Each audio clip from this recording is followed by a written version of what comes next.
Oi, gente, Roberto Aurélio Víscaro aqui. Nessa sessão do canal eu utilizo meus conhecimentos de professor de literatura já de algumas décadas para falar sobre o tema em nível de segundo grau, tá? Porque o público mais visado assim são os alunos que prestarão Enem e vestibulares. Hoje nós falaremos sobre a primeira geração romântica de Portugal. Assim como aqui no Brasil, Portugal teve 3 gerações românticas, tá? A primeira foi de 1825, quando Almeida Garré lançou o poema Camões, e durou até 1840. Antes de continuar, eu gostaria de convidá-los a se inscreverem no canal Robertando, curtir vídeos, compartilhá-los. Agradeço bastante. Os dois autores principais da primeira geração do romantismo português foram Almeida Garré e o Alexandre Herculano. Cada um terá seu vídeo separado, tá? Esse aqui é só mesmo um de características gerais.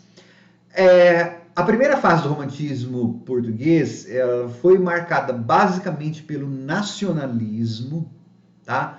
Saudosismo expresso em medievalismo, idealização, né? Isso é um dado comum em qualquer geração romântica, e a defesa das ideias liberais.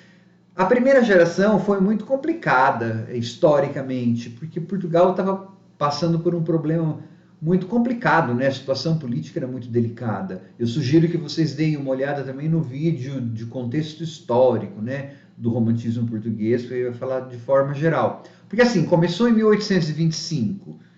Embora alguns teóricos digam que o romantismo lá começou em 1836. Vou voltar nisso ainda nesse vídeo. Mas supondo que começou em 1825 com a publicação do Camões pelo Almeida Garré. A gente tem que voltar no tempo e imaginar o seguinte: Portugal tinha passado pelo medo, pela invasão francesa, né, as tropas napoleônicas, fora subjugado economicamente, politicamente pelos ingleses praticamente, Portugal viraram um satélite da Inglaterra, né? A família real migrara para o Brasil. O Brasil já não era mais colônia portuguesa, então parou de entrar dinheiro ou algum dinheiro para os cofres do país que estava em decadência econômica, e os liberais forçavam para que a monarquia fosse uma monarquia constitucional e não uma monarquia absoluta. Tanto é que o Alexandre Herculano e o Almeida Garré, eles foram inclusive exilados, porque eles eram ativistas políticos. Eles lutavam pela causa liberal. Então, quando o Almeida Garré lançou, em 1825, o poema Camões, Portugal estava, assim, em uma balbúrdia política, que depois iria até desaguar em uma guerra civil. Então, por isso que existem algumas pessoas que dizem que o romantismo lá realmente começou em 1836. Olha que curioso, mesmo ano, então, daqui do Brasil, né? Mas começou em 1836 com a publicação da obra A Voz do Profeta, do Alexandre Herculano, que é esse outro grande autor que eu falei da primeira geração do romantismo, né? Então, assim, na poesia, essa primeira geração, o Garré é o exemplo mais clássico e claro disso, né? É uma poesia que ainda não conseguira se livrar das amarras, das regras métricas e esquemas rimáticos, né, do classicismo, do neoclassicismo, do arcadismo. Ainda estava muito presa, né, nas amarras do neoclassicismo.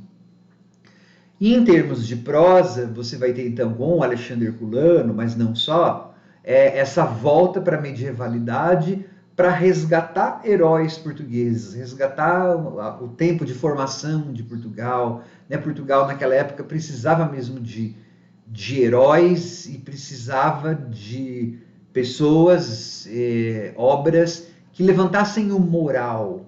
Né? Então, por isso, o resgate de Camões pelo Garré, a volta à medievalidade nos escritos do Alexandre Herculano, né, que vai pegar um Portugal lá feudal.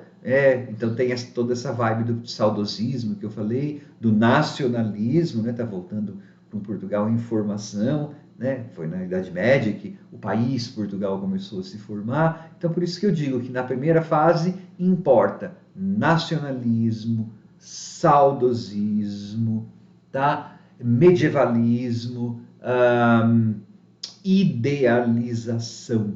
Isso aí é um dado, como eu falei, comum a todo o romantismo, tá? Voltaremos depois com vídeos específicos sobre Alexandre Herculano, Almeida Garrett, tá bom? Gente, vão estudando porque é muita coisa. Mas a parte de literatura é a coisa mais gostosa que tem. Tchau.